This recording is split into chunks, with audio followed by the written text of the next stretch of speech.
Pagi, saudaraku yang terkasih, saya teringat dengan firman Tuhan yang berkata, "Carilah perkara yang di atas, di mana Kristus ada, duduk di sebelah kanan Allah. Pikirkanlah perkara yang di atas, bukan yang di bumi." Saudaraku, kalimat firman Tuhan ini mengingatkan kepada saya untuk mengingat hari di mana kehidupan kekekalan itu ada dan nyata.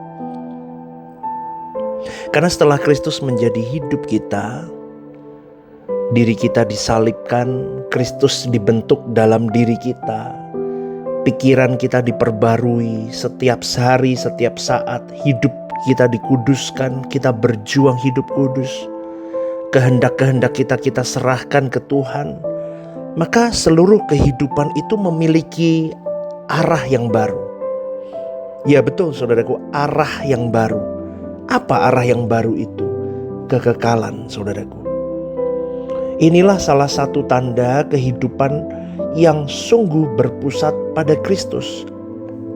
Kita tidak lagi menilai hidup hanya dari apa yang terjadi saat ini, tetapi dari apa nilainya di hadapan kekekalan. Kita hidup di dunia memang, tetapi bukan untuk dunia. Paulus tidak berkata kita harus meninggalkan dunia secara fisik. Kita tetap bekerja, tanggung jawab ya, kita tetap membangun keluarga, menjalankan bisnis, studi, melayani pekerjaan Tuhan di gereja lokal, menjalani tanggung jawab sehari-hari. Tetapi pusat nilai kita sudah mulai berubah. Kita punya arah yang baru tadi, yaitu apa? Kekekalan. Maka kita akan terus menghujam diri kita sendiri dengan bertanya, apakah hidupku berkenan kepada Allah apa enggak? Dari apa yang kulakukan ini, apa yang kuucapkan, keputusan-keputusanku yang kuambil, baik keputusan kecil maupun keputusan besar, ini hidupku ini berkenan enggak untuk Allah atau buatku sendiri? Maka kalau orang sudah arah hidupnya baru, yaitu kekekalan, maka semuanya itu dipertimbangkan di dalam perkenanan Allah, perkenanan Bapa tepatnya. Maka boleh saya katakan, Allah itu melihat kesetiaan dan karakter kita. Kita berjuang 24 jam, 7 hari, terus kita mempertimbangkan itu, melihat hidup Yesus, minta kekuatan Roh Kudus untuk Bapa di surga, untuk Bapa di surga. Maka di situ kesetiaan dan karakter kita terbentuk.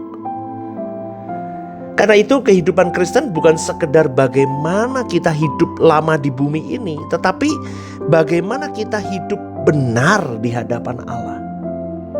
Amin ya saudaraku, hidup benar di hadapan Allah. Yesus berkata dalam Markus 8 ayat 36, apa gunanya seseorang memperoleh seluruh hidup, tapi ia kehilangan nyawanya? Ini adalah pertanyaan yang menghancurkan orientasi hidup yang berpusat pada dunia sebetulnya.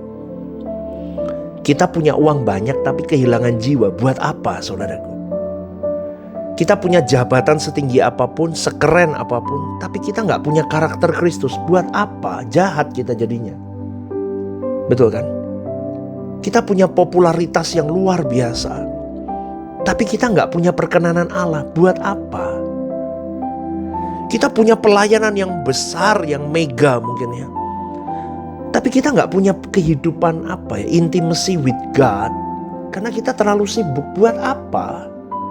Maka dari itu keberhasilan terbesar bukanlah memiliki sebanyak-banyaknya, bukan, melainkan menjadi someone yang Tuhan kehendaki. Semoga Anda memahami, someone yang Tuhan kehendaki, pribadi yang Tuhan kehendaki. Pokoknya tiap kali Tuhan lihat kita itu dia senyum gitu loh saudaraku. Aku menikmati hidup anakku ini. Ya itu yang kita bangun di bumi ini harus punya nilai di kekekalan. Amin ya saudaraku ya. Ya. Jadi kita sungguh percaya bahwa kehidupan ini bukan akhir di bumi ini. Maka kalau kita punya kepercayaan itu, keputusan kita akan berubah. arah kita kekekalan. Kita punya arah yang baru. Setuju ya saudaraku ya? Tadi di awal saya katakan itu. Karena kita tahu goalku bukan di bumi ini, tapi di kekekalan nanti.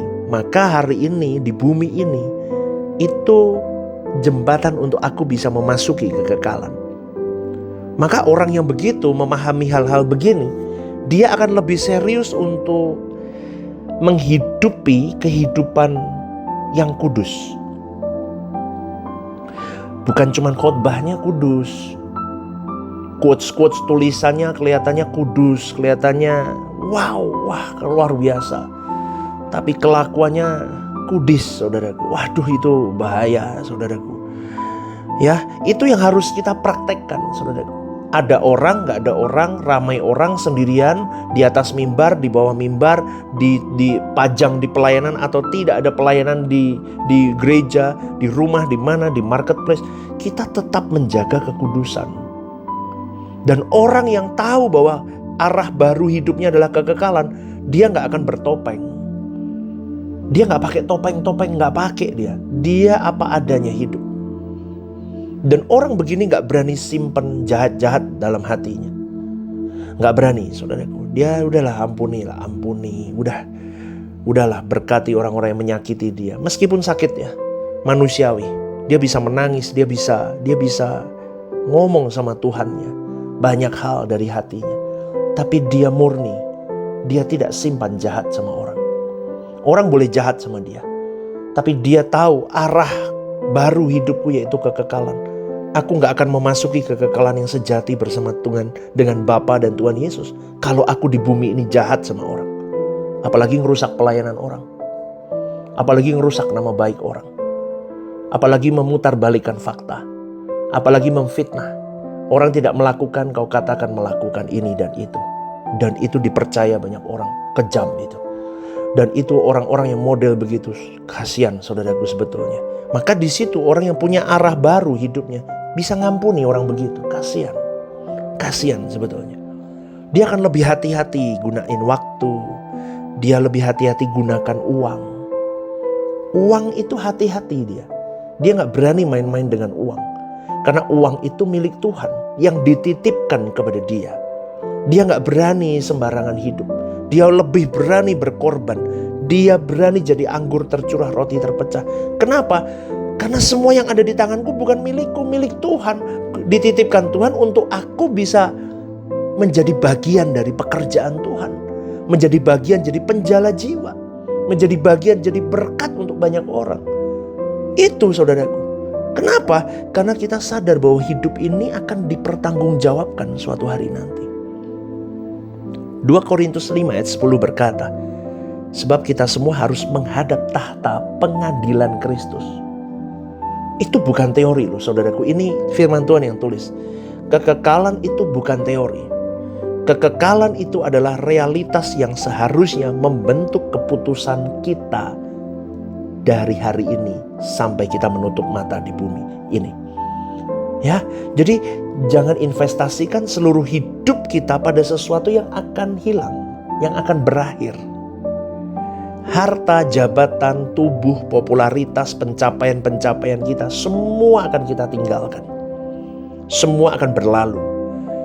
Tapi apa yang dikerjakan bagi Kristus yang kita lakukan hari ini, mungkin Anda melayani apapun lah. Misal di dalam gereja lokal, Anda cuman bagian bersih-bersih, itu pun ada nilainya bagi Kristus. Mungkin Anda menata kursi, itu ada nilainya bagi Kristus. Mungkin Anda hanya menyalamin orang shalom, itu ada nilainya bagi Kristus. Mungkin Anda hanya angkat-angkat meja, itu ada nilainya di hadapan Kristus. Dan semuanya sama, baik yang tidak terlihat maupun yang sampai di mimbar seperti saya khotbah, sama. Tuhan lihat hati kita. Amin. Ingat, apa yang kita kerjakan bagi Kristus punya nilai yang melampaui kehidupan kita sekarang. Apapun kesuksesan di dunia ini, apapun yang kita lakukan untuk Kristus, jauh dari semua kesuksesan di bumi ini. Maka dari itu Yesus berkata dalam Matius 6 ayat 20, kumpulkan bagimu harta di surga. Ini bukan berarti kita tidak boleh punya harta di bumi, tapi harta tidak boleh memiliki kita. Itu loh poinnya, saudara. Kita menggunakan apa yang sementara yang ada di tangan kita untuk sesuatu yang nilainya kekal.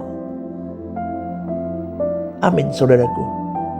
Maka pekerjaan Tuhan di gereja lokalmu itu adalah bagian dari tanggung jawab kita semua. Ada yang kasih tenaga, ada yang kasih harta. Belajar memberi, memberkati pekerjaan Tuhan. Belajar berkorban. Kalau belum sakit, belum berkorban. Berikan apa yang sampai di titik kamu tergores untuk Tuhan. Dari latihan-latihan itu sampai kamu berani di titik tertinggi. Kayak Yesus, sampai nyawa pun berani. Amin, saudaraku. Belajar memberi. Kenapa? Semuanya harus diarahkan kepada kemuliaan Bapa dan Tuhan Yesus Kristus. Dan puncak dari Christ-centered life itu akhirnya Kristus harus menjadi hidupku total. Amin, saudaraku. Aku memiliki panggilan untuk menyelesaikan kehendak Bapa seperti Tuhan Yesusku. Maka aku ingin didapatinya setia ketika aku berdiri di hadapan Tuhan suatu hari nanti. Maka Paulus menuliskan dalam 2 Timotius 4 ayat 7 berkata, aku telah mengakhiri pertandingan yang baik. Aku telah mencapai garis akhir. Dan aku telah memelihara iman. Itulah kemenangan yang sesungguhnya. Hidup di bumi itu untuk itu, saudaraku. Bukan sekedar berhasil menjalani hidup, tetapi berhasil menyelesaikan hidup di dalam kesetiaan kepada Kristus. Dan suatu hari kita akan bisa berkata, Tuhan terima kasih untuk pengertian-pengertian ini. Aku bisa mengenal isi hatimu, mengenal isi hati Bapakku. Wow, luar biasa. Maka jangan habiskan hidup hanya untuk sesuatu yang fana ya, saudaraku ya. Ayo gunakan yang sementara ini untuk mengerjakan yang kekal. Arah hidup kita sudah berubah. Kekekalan bersama dengan Bapa dan Tuhan Yesus. Maka hiduplah sedemikian rupa sehingga ketika perjalanan di bumi ini belum finish, kita tidak menyesal karena terlalu banyak hidup untuk diri sendiri. Ya, maka biarlah kita dapat berkata, Tuhan, aku tidak hidup sia-sia. Aku telah mengenalmu. Aku telah mengenal hatimu. Aku mengasihimu, aku menaatimu. Dan aku mau menyelesaikan bagian yang kau percayakan kepadaku. Amin ya saudaraku ya. Semoga renungan hari ini jadi berkat untuk kita semua. Arah baru hidup kita, yaitu apa? Kekekalan. Kekekalan bersama dengan siapa? Bapa dan Tuhan Yesus. Amin ya saudaraku. Renungan The Message, Jesus is our message. Tuhan Yesus memberkati. Haleluya. Shalom saudaraku yang terkasih di dalam Tuhan. Ada program baru yang bernama Are You Okay? Ini adalah program yang memang diadakan bagi saudara-saudari yang rindu atau ingin didoakan. Mungkin saudara-saudari sedang mengalami pergumulan-pergumulan hidup yang sulit, yang berat, menghadapi masalah-masalah yang tidak mudah. Saudara-saudari bisa klik di formulir online yang tertera atau scan barcode di situ.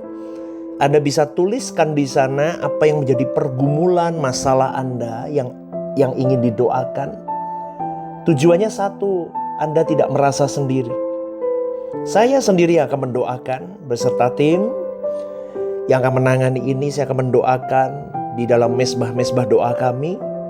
Tujuannya satu, supaya saudara-saudari merasa ada yang support, tidak sendirian berjalan menghadapi beratnya kehidupan ini. Ini kerinduan saya, kita berbagi kasih secara nyata, dan kiranya program baru ini bisa menjadi berkat untuk kita semua. Tuhan Yesus memberkati.